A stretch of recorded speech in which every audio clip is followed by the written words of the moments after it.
Bienvenue à notre temps appelé, je dirais affectueusement FAQ. C'est le temps des questions et réponses. Alléluia. Que Dieu vous bénisse. Nous qui sommes tous là, que Dieu nous bénisse. Nous allons commencer par la prière. Père éternel, nous voulons te bénir, élever ton saint nom, te glorifier. Tu es bon, tu es Dieu et tu es fidèle. Tu es fidèle. Que ton nom soit élevé, que ton nom soit glorifié, que ton nom soit magnifié. Nous voulons encore une fois te dire merci de nous donner l'opportunité de pouvoir te servir, l'opportunité de venir ensemble et de lever ton nom. Tu nous donnes comme Marie de venir à tes pieds et nous abreuver de toi, ta sagesse, ton amour, nous abreuver de cette fontaine intarissable. Saint-Esprit, remplis ce moment de toi et dirige toutes choses parce que tu es l'enseignant par excellence. Je te rends grâce, je te bénis parce que tu es fidèle. Tu es fidèle. Mon âme bénit le Seigneur et mon esprit magnifie son nom, car la mort n'a pas pu le retenir, même dans le tombeau. Jésus est Seigneur, même dans le tombeau. Jésus est Seigneur, même dans ma vie, ta vie. Jésus est Seigneur, même en ce moment. Oh, Jésus est Seigneur, même dans le tombeau. Jésus-Christ est Seigneur, même dans cette vie.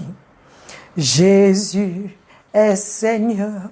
Je ne sais pas là où tu te trouves, dans quoi tu te trouves, ce que tu traverses, que tu sois dans la vallée, que tu sois sur la montagne. Je ne sais pas où tu es, dans l'eau. Je veux que tu saches, même dans le tombeau, Jésus est Seigneur. Même dans le tombeau, Jésus est Seigneur. Alléluia. Il est Seigneur, Jésus-Christ est Seigneur. Même dans la fournaise ardente, Jésus est Seigneur. Il est le premier homme dans la fournaise. C'est lui qui est rentré avant Shadrach, Meshach et Abednego dans la fournaise. Et lorsque lui rentre, aucun feu ne peut le dévorer parce qu'il a le feu dévorant lui-même. Alléluia. Je veux t'encourager, toi qui m'écoutes, je prie que tu te prépares, voilà, que tu prépares ton cœur pour écouter, pour entendre le Seigneur te répondre et que ton cœur reçoive la parole de Dieu et que tu sois libéré. Alléluia.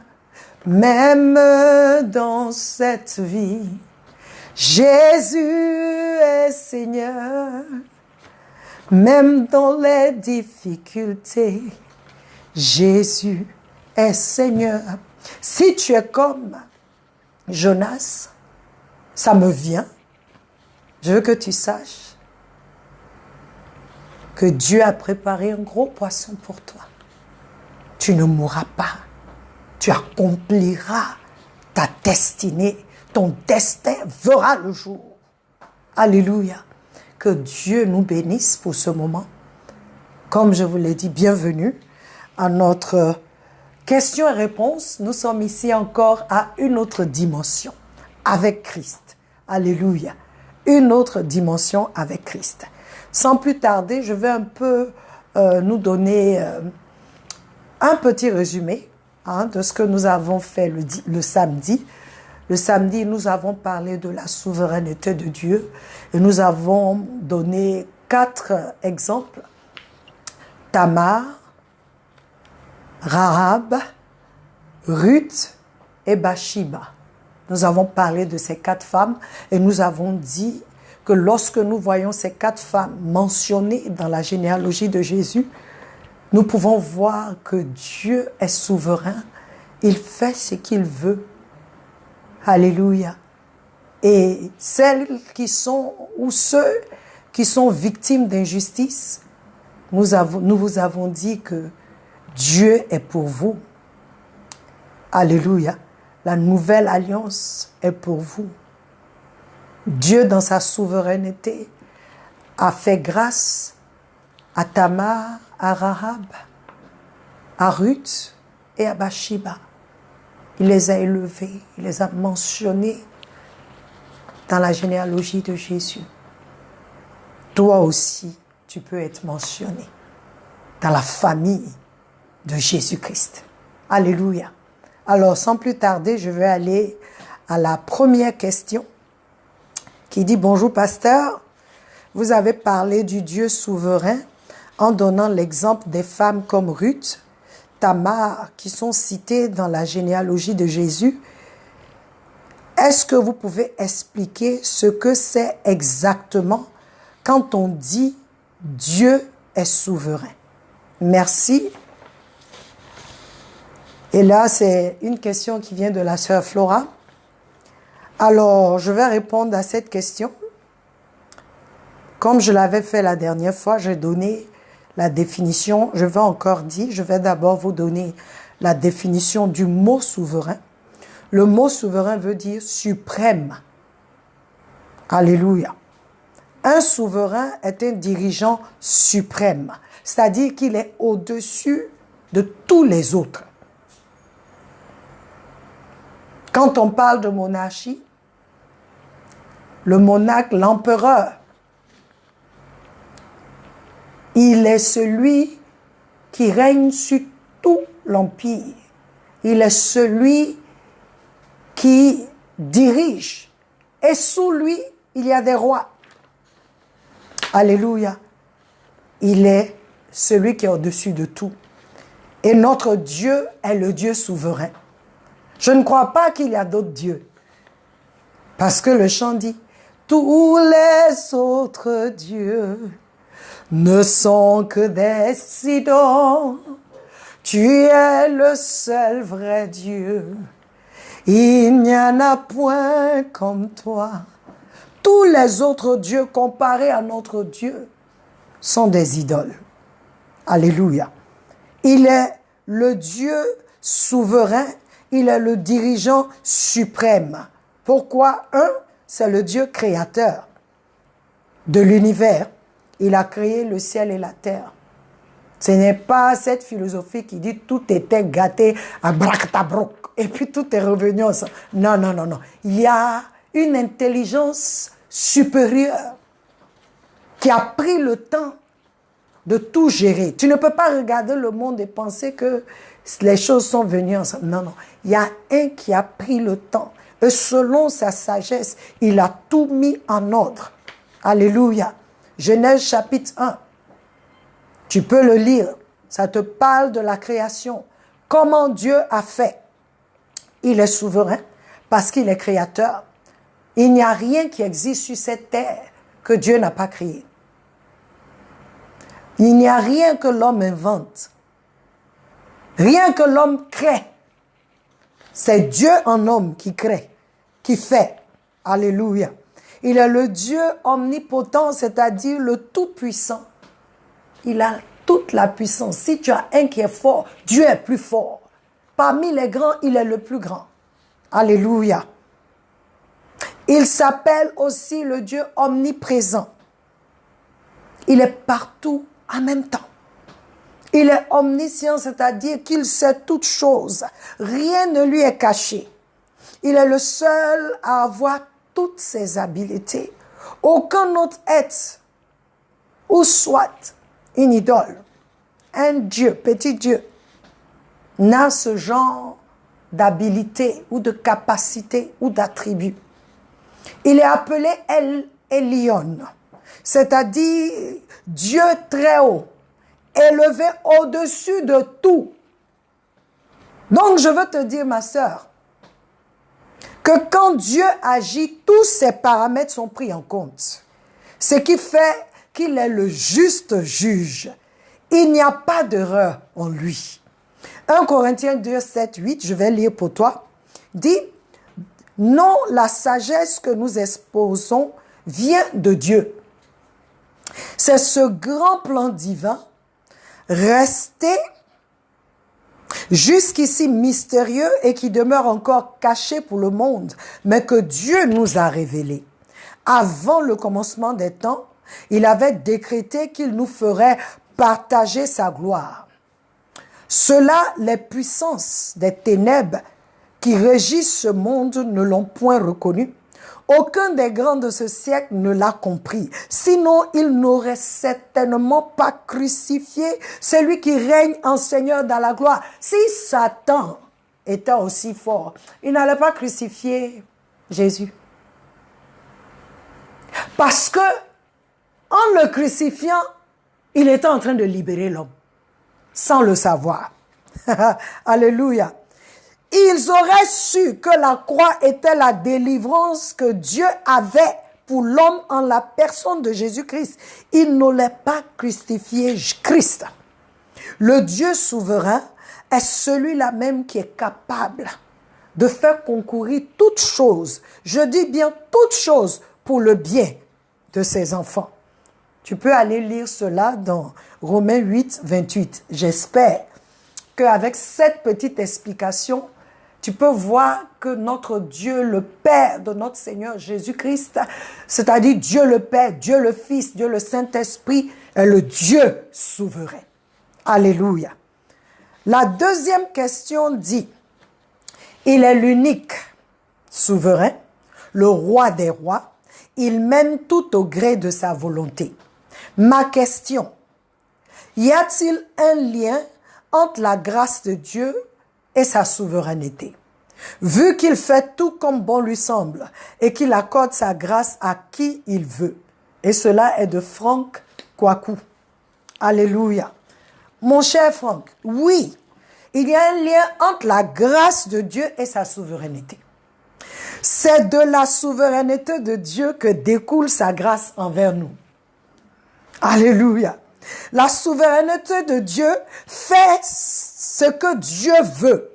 Sa souveraineté fait ce qu'il veut, mais sois rassuré que la souveraineté de Dieu prend en compte tous les attributs de Dieu, prend en compte la sainteté de Dieu, afin que tout ce qui prend en compte, quand on dit Dieu souverain, ça prend en compte tout ce que Dieu est.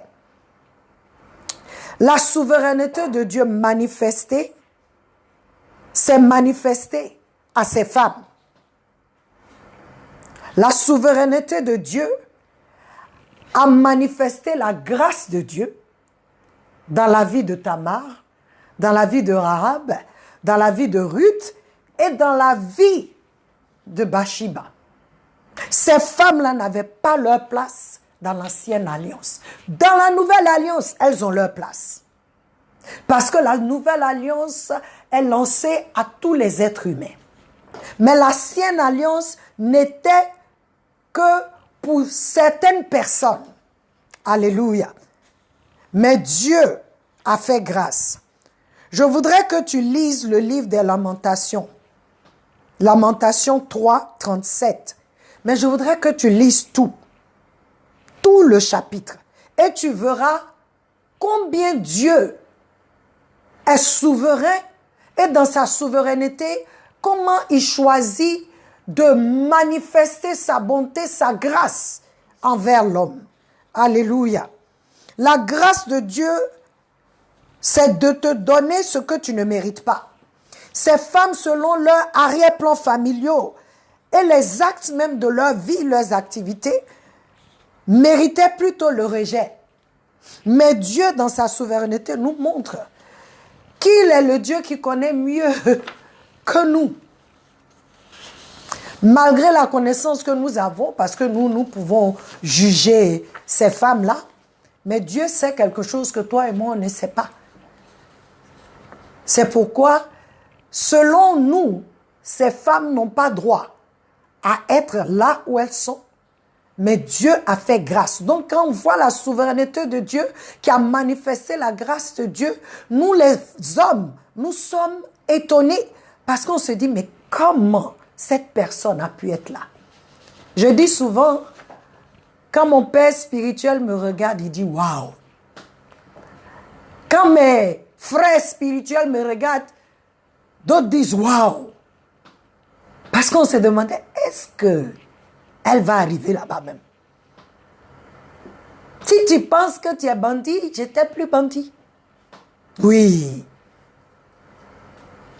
Mais la souveraineté de Dieu, qui sait toutes choses, comme je vous ai dit, qui te voit aujourd'hui en train de sautiller, en train de faire des choses, même à l'église, personne ne veut te regarder parce que là, on se demande si tu es vraiment sauvé. La souveraineté de Dieu va manifester sa grâce pour te permettre d'arriver là où Dieu veut que tu arrives. Je vous ai dit la dernière fois que entre ces 4 femmes, je suis quelque part. Peut-être même que je suis dans les 4. Alléluia. Donc j'aimerais encourager quelqu'un. J'espère que tu as pris note, Franck Kouakou. La souveraineté de Dieu, sa grâce sont liées, sa bonté sont liées, sa miséricorde sont liées ensemble. Parce que dans sa souveraineté, lui qui voit tout, lui qui sait tout, peut manifester sa bonté, sa grâce, sa miséricorde envers qui il veut, sans demander à qui que ce soit la permission. Amen. Je vais aller à la 3e question qui dit, « Je suis chrétienne, mais avant d'accepter le Seigneur, j'ai fait des avortements et des choses pas bien. Et chaque fois, quand je veux conseiller une personne, ça me revient à l'esprit pour me refroidir. Et ça me fatigue énormément. Que dois-je faire? Je me suis repentie pourtant. J'ai besoin des conseils pratiques. Je ne dirai pas ton nom parce qu'on connaît les gens. Alléluia. Je vais te donner ce que la parole de Dieu dit. La parole dans le livre de Romains 8:1 dit, « Il n'y a donc maintenant aucune condamnation pour ceux qui sont en Jésus, en Christ Jésus, virgule, qui marchent, virgule, non selon la chair, virgule, mais selon l'esprit. Car l'esprit de vie en Christ Jésus m'a rendu libre de la loi du péché et de la mort. » Alléluia. Je te lis le 2e verset. 2 Corinthiens 5, 17. C'est pourquoi si quelqu'un est en Christ, il est une nouvelle créature. Les choses anciennes, j'aime en anglais, l'anglais dit voici, behold. Il dit voici. Les choses anciennes sont passées. Voici, toutes choses sont devenues nouvelles. Ma sœur, ce qui t'embête aujourd'hui, ce n'est pas la parole de Dieu. Parce que voilà ce que la parole dit.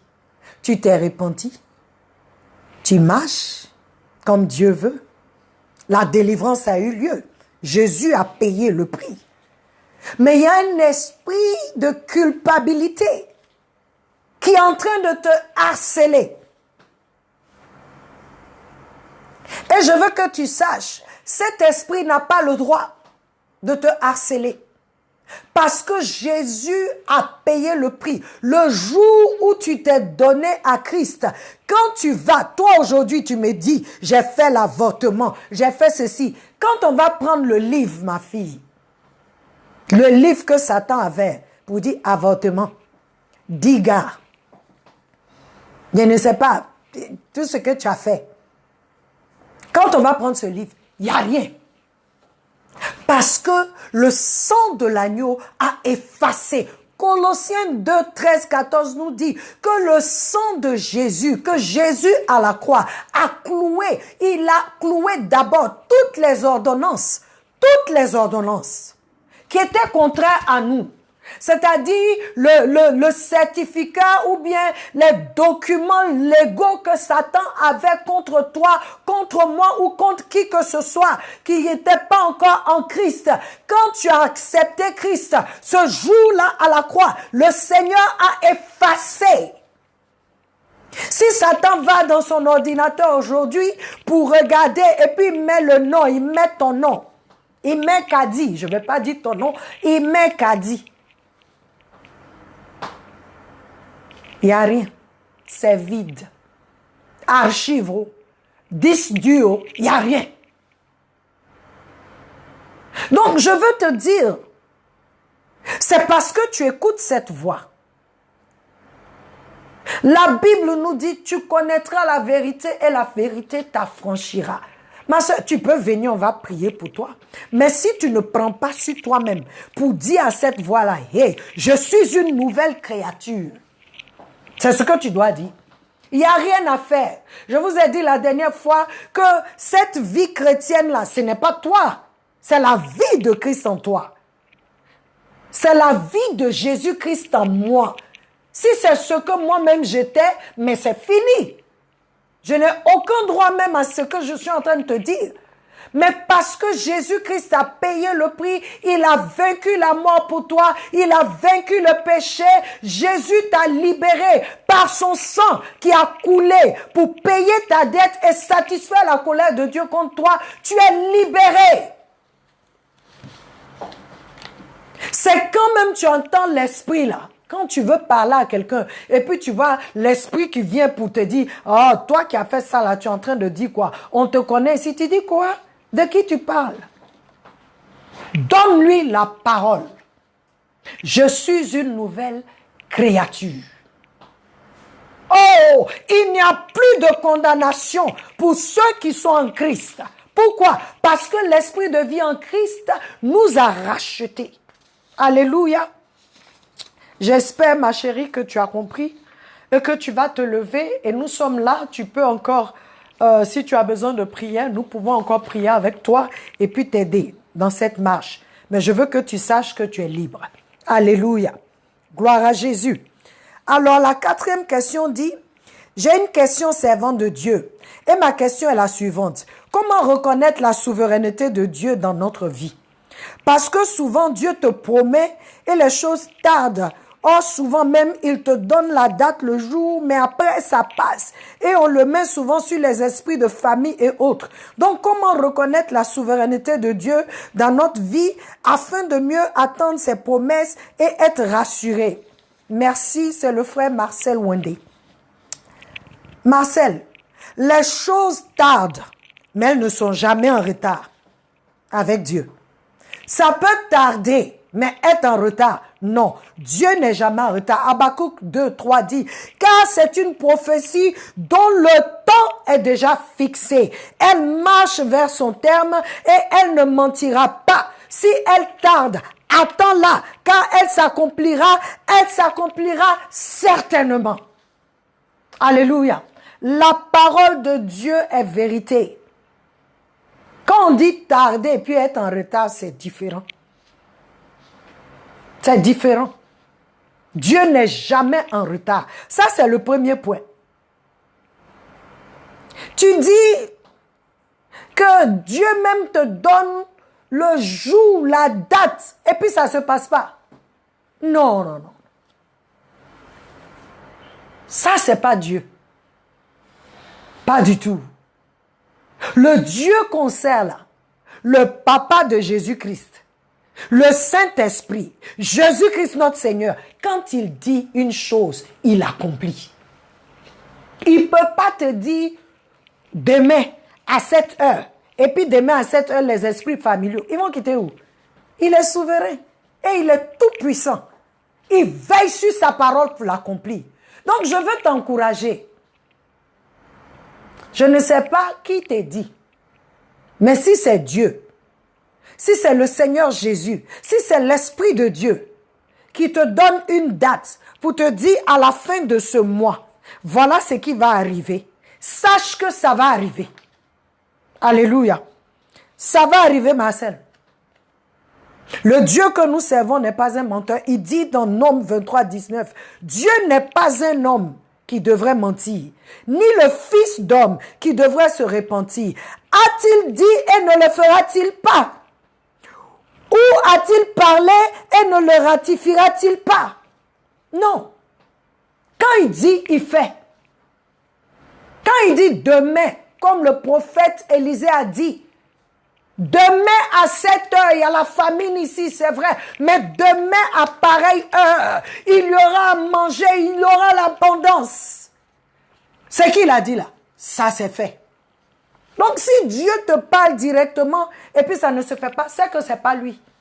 Alors toi, tout ce que je peux te dire pour t'encourager, c'est que tu dois apprendre à connaître Dieu. Alléluia. Tu dois apprendre à le connaître, tu dois apprendre à reconnaître sa voix, tu dois apprendre, tu dois aller dans la parole de Dieu. Et il y a un troisième point que tu as énuméré. Tu dis pour reconnaître la souveraineté de Dieu. Mais pour reconnaître la souveraineté de Dieu, je ne saurais te le dire, mon frère. Sinon, si moi je peux te dire que Dieu c'est comme ça, il agit, il n'est plus souverain. Il n'est plus souverain. Or, parce qu'il est souverain, personne ne connaît comment il va passer demain. Aujourd'hui, il peut te dire, marche dans cette eau. Demain, il va te dire, non, il faut sauter. Donc, parce qu'il est souverain, aucun homme ne peut le maîtriser. Aucun homme ne peut venir te dire, voilà comment Dieu est. Cependant, la seule chose que je peux te conseiller, c'est d'aller dans la parole. Parce que c'est le moyen le plus sûr de connaître Dieu. C'est le moyen le plus sûr d'aller à lui. C'est le moyen le plus sûr de pouvoir entendre sa voix. Aujourd'hui, là, il y a trop de prophètes. Il y a trop de prophètes de Dieu. Je ne suis pas juge. Mais la Bible dit que le prophète, là, il est reconnu prophète quand c'est que sa bouche dit s'accomplit. Hein? Donc, faisons attention. Même la source. Quelqu'un me dira, ah donc, mais le marabout que je connais là, il est fort parce que quand il dit, ça se passe. Ta source de révélation est très importante. Alléluia. Ta source de révélation, la source qui te donne les informations est très importante. La Bible dit que Jésus Jésus, le Saint-Esprit a amené, il a dirigé Jésus dans le désert. Pendant 40 jours, 40 nuits, Jésus a jeûné. Et Satan est venu le trouver. Satan dit, faut manger, tu as faim. Il dit, faut manger, tu as faim. Tu peux dire, parce que si tu es fils de Dieu, parle à ces pierres, elles deviendront du pain. Tu sais ce que Satan était en train de dire? Qu'un vrai fils de Dieu peut transformer toutes choses. Mais Jésus ne l'a pas écouté. Pourquoi? Parce que c'est Satan qui disait. Si ce n'est pas l'Esprit de Dieu qui te dirige à faire quelque chose, sache que le succès dans cette chose-là, demain, ça va t'apporter du chagrin. Ça sera dangereux pour toi. C'est pourquoi, chrétiens, que la parole de Dieu soit pour nous cet encre sûr, ce moyen sûr. Lorsque tu es confus, va chercher. Parce que dans la parole, tout ce que tu traverses, tout ce que tu peux connaître se trouve dans la parole. Si Dieu dit demain, à telle heure, c'est que c'est demain à telle heure. Si ce n'est pas arrivé, ce n'est pas Dieu. Alléluia. Je vais aller à la dernière question. La dernière question, c'est le frère qui a reçu un miracle. Hein? C'est le frère fidèle qui a reçu un miracle, qui était très malade. Il a été guéri, mais il y a encore une partie de son corps qui souffre. Et il se demande, est-ce que c'est la volonté de Dieu? En fait, ta question, où est la souveraineté de Dieu ici? Parce que les uns et les autres ont dit que quand Dieu guérit, il guérit vraiment. Quand Dieu fait ceci. Vraiment fidèle, j'aimerais te donner une réponse pour dire, c'est vrai, c'est Dieu ou ce n'est pas Dieu. Mais déjà parce que tu reconnais qu'il y a eu un miracle dans ta vie, mon encouragement pour toi, c'est que tu loues le Seigneur. Si tu reconnais que c'est Dieu qui t'a sorti d'abord de là où tu étais, et qu'aujourd'hui, il y a des séquelles, il y a un côté de ton corps qui te dit que tu n'es pas guéri, parle à ce côté-là. Pour dire, je suis guéri. Je suis guéri. Dieu m'a guéri. Parce que là où j'étais, si ce n'est pas Dieu, aucun homme. Aucun homme. Il faut que tu commences à connaître celui-là qui a opéré ce miracle dans ta vie. Ne regarde pas ce côté qui ne répond pas. Regarde à celui qui a fait que les autres côtés répondent. Commence à louer Dieu. Ne te décourage pas. Commence à louer Dieu. Commence à bénir le nom du Seigneur. Commence à élever le nom du Seigneur et dis-lui, merci Seigneur, car je sais que tu es le Dieu de miracles. Ce que mes yeux voient, mes yeux avaient vu tout mon corps, mais tu as fait un miracle. Donc ce que je vois actuellement n'est rien. Tu es le Dieu de miracles. Ce que tu as commencé, tu vas le finir. C'est ça le Dieu qu'on sert. Quand il commence une œuvre, il va toujours la parfaire. Mais en son temps, c'est là sa souveraineté. En son temps, je ne sais pas si tu avais guéri complètement où tu allais te trouver aujourd'hui. Hein. Je ne dis pas que c'est la volonté ou pas, parce que je ne te connais pas. Mais ce que je peux te dire, tu n'es pas le seul à être dans ce genre de situation. Paul, le grand Paul, l'apôtre Paul, avec tout ce qu'il faisait, il a demandé à Dieu, et on ne nous dit pas c'est quelle écharpe qui était dans son corps. Mais il a dit à Dieu, enlève. Dieu dit, je n'enlève pas. Ma grâce te suffit. Tu sais pourquoi? Pour que tu saches toujours que je suis Dieu. Parce que tu as tellement de révélations, Paul. Je te parle tellement, je te montre tellement de choses, que si toi là, tout va bien, je ne sais pas si tu ne vas pas te prendre pour Dieu. Dieu a sa façon d'agir. C'est là où je peux te parler de sa souveraineté. Je ne sais pas pourquoi ce côté-là ne répond pas. Mais aujourd'hui, par la parole de Dieu, puisque tu te poses la question, Dieu te demande de le louer. Avec ce qui marche là, loue-le. Avec ce qui va là, loue-le. Ce qui ne va pas là, mets au pied de la croix. Alléluia. Mets au pied de la croix. Alors nous arrivons à la clôture de notre moment et j'aimerais vraiment prier encore. Prier pour Flora, prier pour Marcel, prier pour ma soeur, prier pour Franck, prier pour Fidèle. Vous dire que Dieu est souverain. Et sa souveraineté ne dépend pas de ce que tu fais de bien ou de mal. Il est au-dessus de toutes choses. Donc tu dois apprendre à lui faire confiance. Comme il a agi dans la vie de Tamar, il peut agir dans ta vie. Comme il a agi dans la vie de Rahab, il peut agir dans ta vie. Comme il a agi dans la vie de Ruth, il peut le faire pour toi. Il peut le faire comme il a fait pour Bathsheba parce qu'il est le Dieu d'amour. La Bible nous parle d'une histoire, d'une dame qui a été, on dit on l'a surprise, on l'a attrapée dans l'adultère. Et on l'a amenée. On dit on va la lapider. Dieu merci, Jésus était là. La Bible dit que Jésus s'est accroupi. On ne sait pas ce qu'il écrivait. Mais quand il a fini d'écrire, il s'est levé. Il dit que celui qui n'a point de péché jette la première pierre. Tous sont partis. Qu'est-ce que le Seigneur a dit à la femme? Où sont tes accusateurs? Elle dit, il n'y a personne. Alors le Seigneur dit, moi aussi, je ne t'accuse pas. Mais regardez ce qu'il lui dit. Va et ne pêche plus. Alléluia. Notre Dieu est un Dieu d'amour. Il est souverain. Il pouvait les laisser la lapider parce que c'était la loi.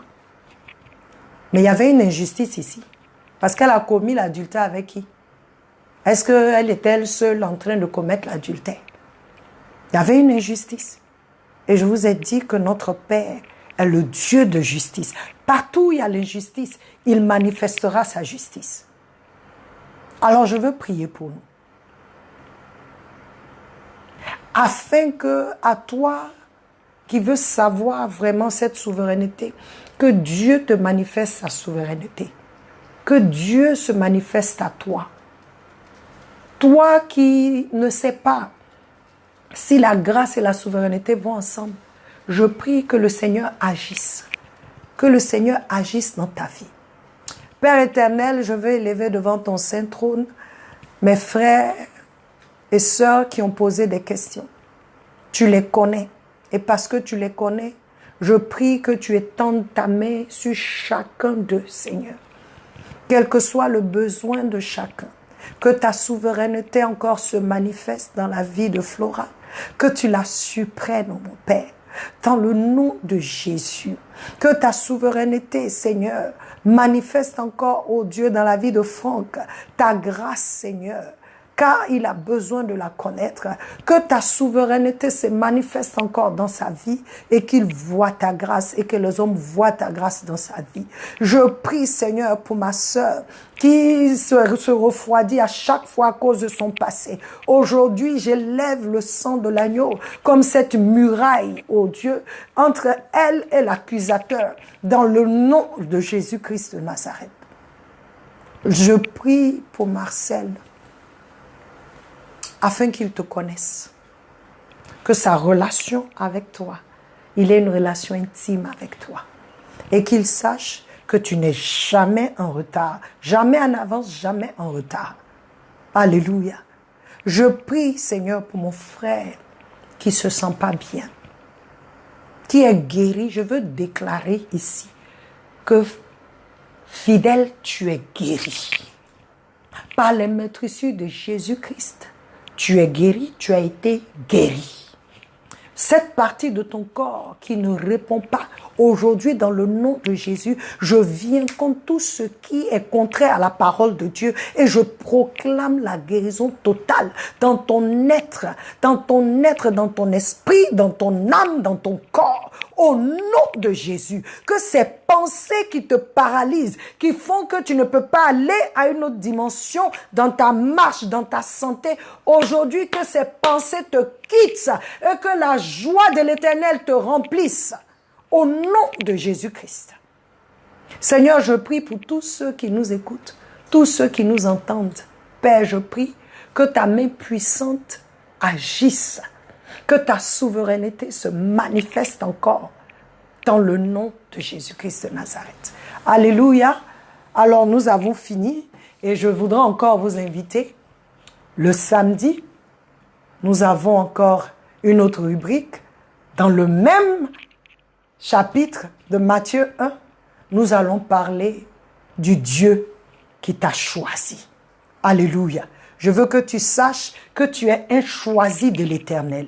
Et je vais te montrer pourquoi tu es un choisi. Alléluia. Afin que tu t'élèves pour aller à cette autre dimension. Que l'Éternel nous bénisse. Que l'Éternel veille sur nous. Que sa grâce nous inonde. Et que sa souveraineté nous couvre. Au nom de Jésus-Christ de Nazareth. Amen. Soyons bénis.